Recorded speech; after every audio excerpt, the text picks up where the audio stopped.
Greetings from Lagos. I'm your host, Aritokpo, and this week, African Voices is bringing you the story of a changemaker right here in Nigeria who's come up with a way to get people excited about recycling their trash. It's an innovative plan that's gaining international recognition.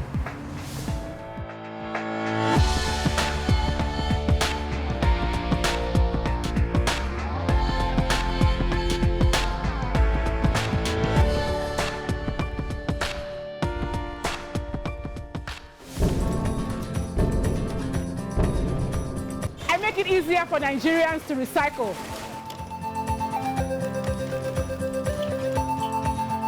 My name is Bilikiss Adebiyi Abiola, and I'm a change maker. How do you make a viable model for collecting plastics at scale? Trust me, it's a very hard question, especially when you factor in a challenging city like Lagos. Taking on that challenge is the reason Bilikiss and her brother are being honored by the King and Queen of Belgium at this lavish event in the Royal Palace of Brussels. But in order to get the opportunity to hobnob amongst royals and dignitaries, Bilikiss spent a lot of time amongst Nigeria's trash. You know, this kind of trash, if it's not collected, it ends up, going into the drainages. And we actually go in and clean up all these, these kinds of things, and show people that their communities can actually be clean. But just to be transparent, we cleaned this up about 2 months ago, and this is what we have back now. And so what we are trying to do at Wecyclers is to encourage people not to dump their trash, because trash is actually valuable. It's going to empower them. Empowering people with their trash. That's the premise behind the business Bilikiss started in 2012. So there are some of our subscribers here. They brought some of their waste plastics, and they bring this every day. When these women bring the plastics they've collected, they're given points based on the weight. The points add up, and after a certain time, they can redeem the points for either a gift or cash. Wecyclers makes money by bundling the recyclables and selling them to international plastic buyers.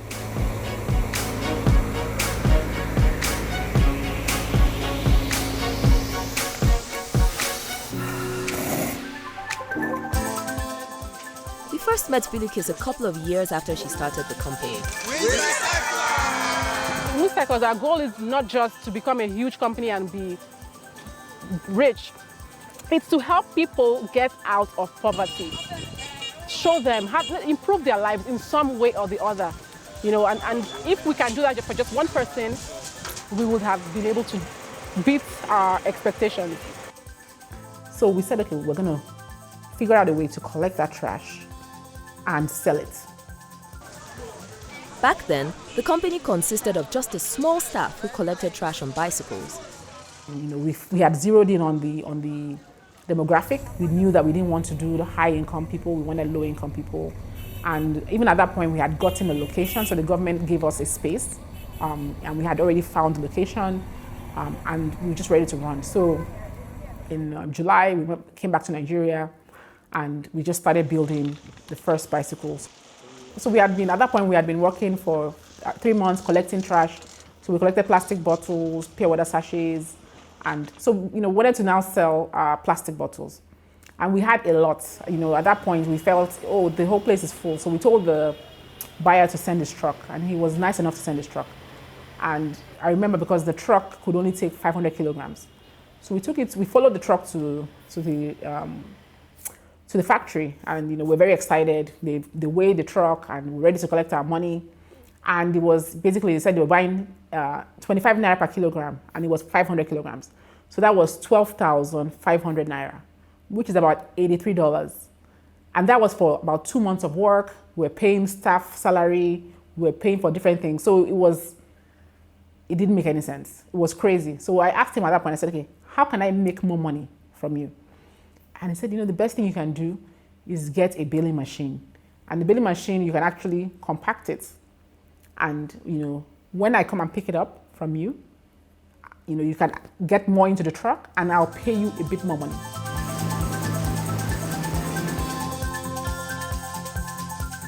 Though not yet profitable, the company is a much bigger operation today.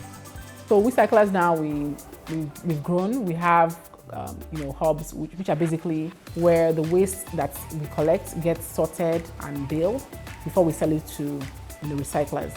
We have 4 hubs in Lagos State. We have 4 collection kiosks.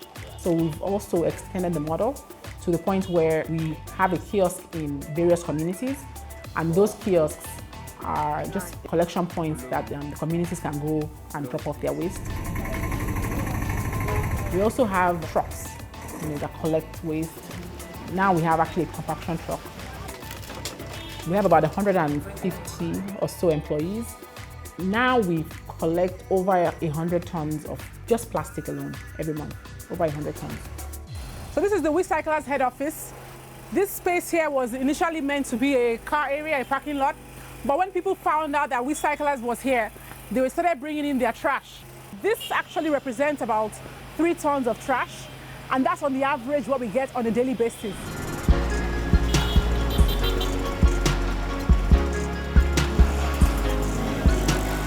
We're here on Lagos Island. This is the Wecyclers headquarters. So this building is it's actually a very historic building. It's part of the heritage of Wecyclers, and it has a special significance for us because my great-grandfather, his name is Martin.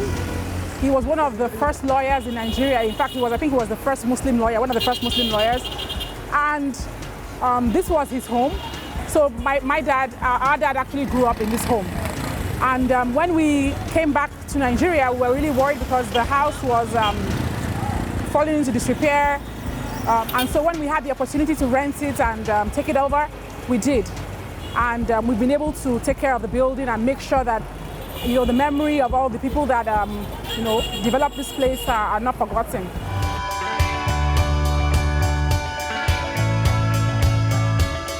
The idea for Wecycler started when Bilikiss attended college in the United States. I actually started getting interested in recycling when I was a student at MIT Sloan. That was around 2011. I took a class called Development Ventures, and the class talked about people that earn less than $2 a day. And one of their big issues is waste management. Bilikiss and her classmates came up with an idea to address the issue, got a grant, and went to Nigeria to put the idea to a test. If we did not build something that could scale, we would just end up being a small NGO, So we said, okay, we're going to be a social enterprise. Collection is the white elephant in the room.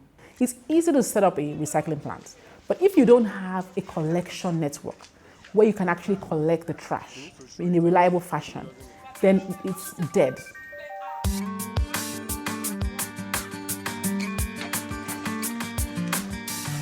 By incentivizing people to collect and give their recyclables to Wecyclers, the company turned the people of Nigeria into their collection network.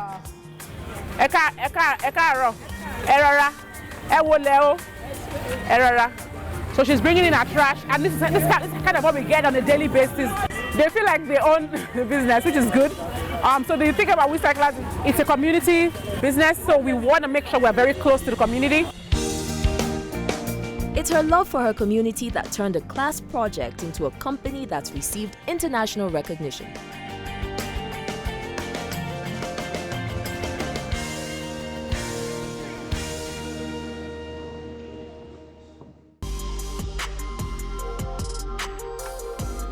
We're here in Lekki, and I want to show you one of the new initiatives that Wecyclers has just rolled out, and it was spearheaded by my brother Wale.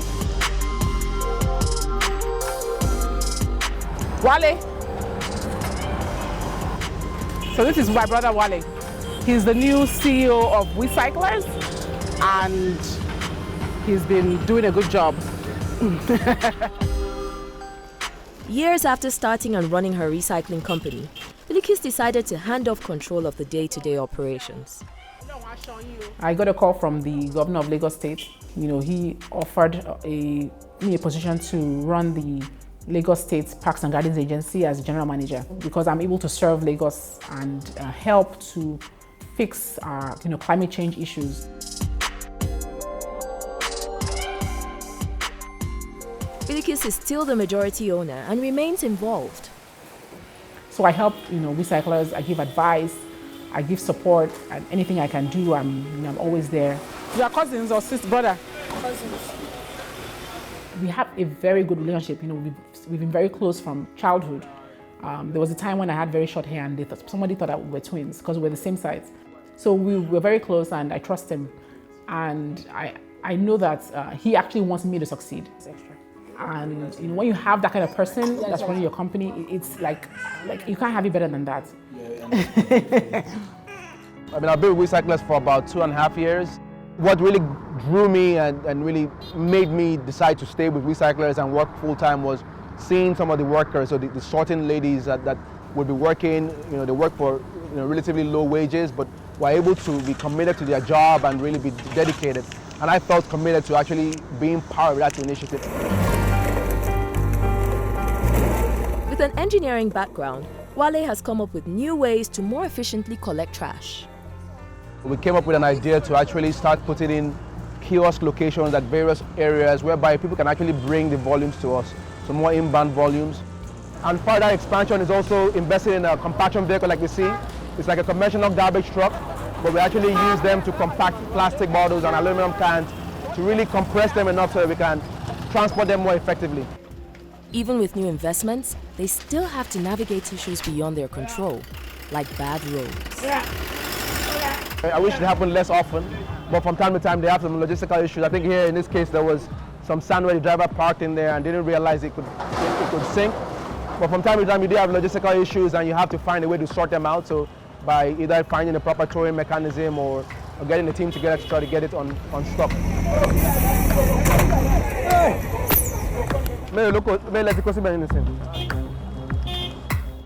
The brother and sister tandem has worked well, so much so that Wecyclers was invited to Brussels for a very special honor. So we're here to receive the King Baldwin Foundation Africa Development Prize. They award it once every 2 years, and Wecyclers is the winner for 2019. And so that means that we're going to be given the prize by His Royal Majesty the King and the Queen of Belgium. And we always talk about how there are a lot of challenges working where we work and in the field that we work in. So when you have things of this type of nature, recognition, it makes you feel happy and also energized. And we are delighted that representatives of the Nigerian organization Wecyclers are present here to receive the King Baldwin African Development Prize 2018-2019. Actually, we got more than 400 candidacies nominated by all sorts of actors in Africa. And so we have a selection committee which looks at all these candidates and whittles it down gradually, and then we actually go on the ground and look at the various projects, and in the end Wecyclers won, and we think it is a very deserving winner. It is a very innovative approach which takes a challenge, in some cases even a crisis of waste management in many large cities, and turns it into an economic opportunity through a very innovative business model. The winners have established a very inspiring approach that combines tackling major environmental issues with entrepreneurship. Young leaders, like those behind Wecyclers, are realizing Africa's promise and showing that Africa's transformation can become a reality and inspire the rest of the world. The award doesn't just earn them a seat next to royalty. They'll get a cash prize of more than $225,000 to invest in the company. There were many months, where we couldn't pay salaries on time.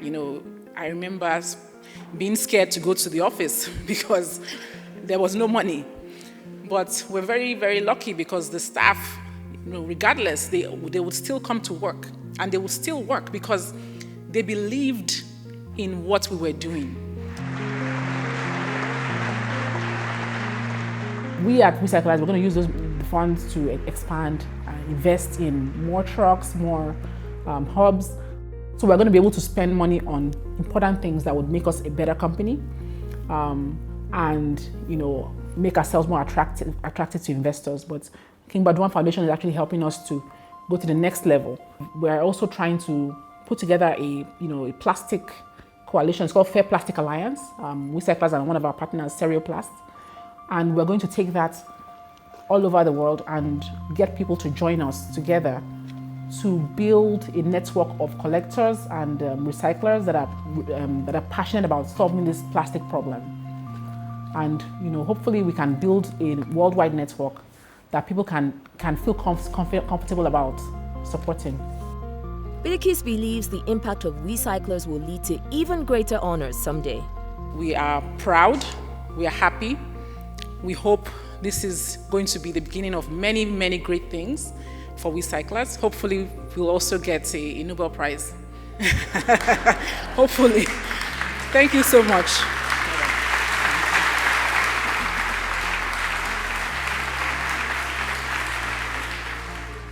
There are many other people trying to make an impact like Wecyclers, but with far fewer resources. Next, we'll introduce you to a duo in Liberia who are literally building their recycling project one brick at a time.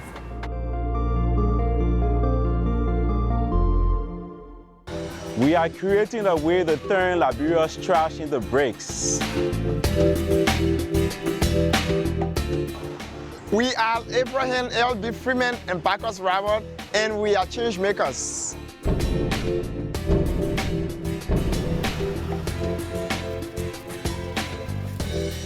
When you walk in the streets of Monrovia, there's littering plastic virtually everywhere.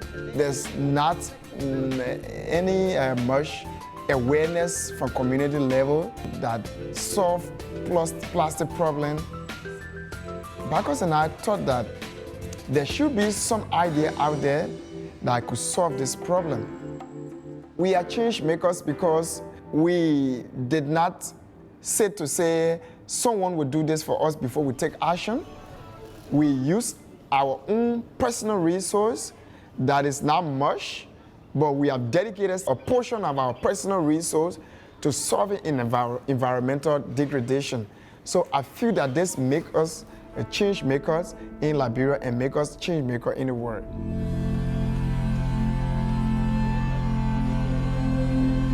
I grew up during the war, and Liberia was in total pandemonium and chaos.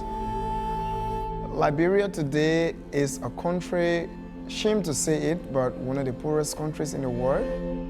We, as youth in Liberia, have taken a bold step to make Liberia a better place. Our vision is to collect every single plastic in urban and rural Liberia and produce it into paving bricks.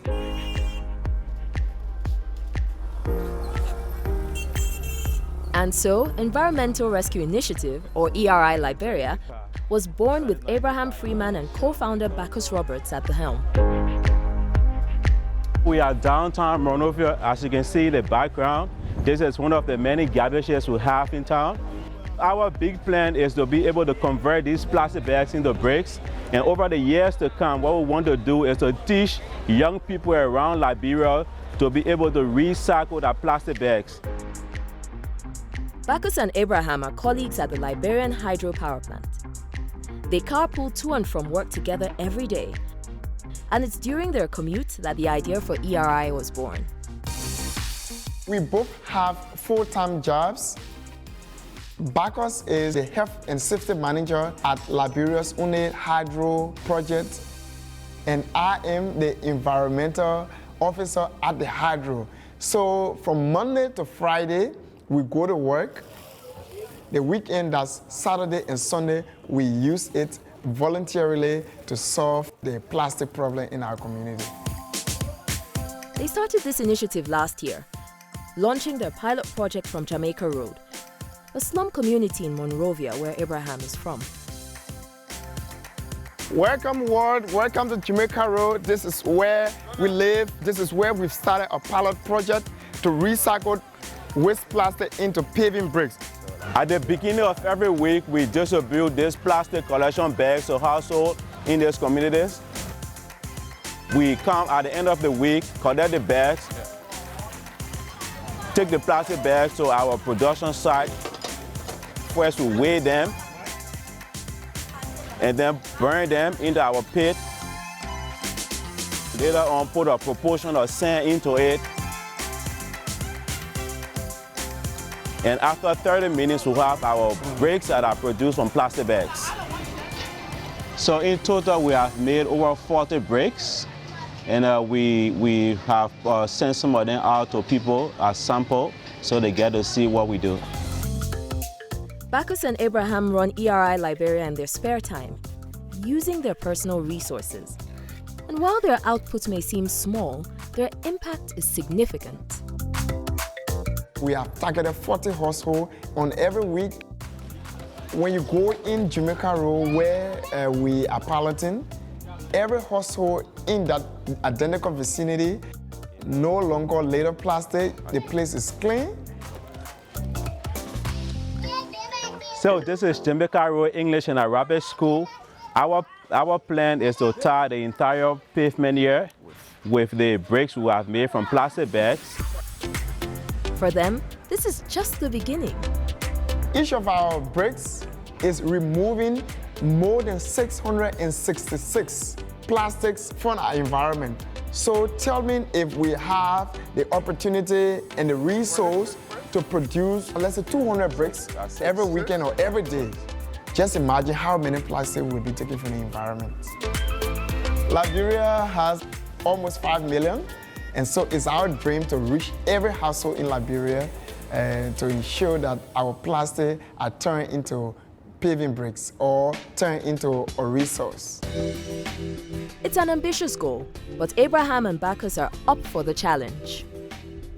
I feel that this will take our lifetime, and our plan is to pass it on to the next generation, that once there's plastic around, that plastic should be turned into a usable material and not just litter it in the streets and let it to pollute our environment, degrade our water resource.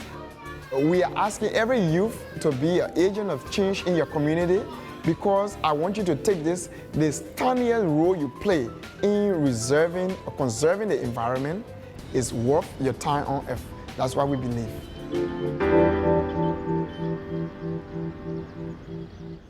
Now that's a great example of how anyone can be a change maker, large or small.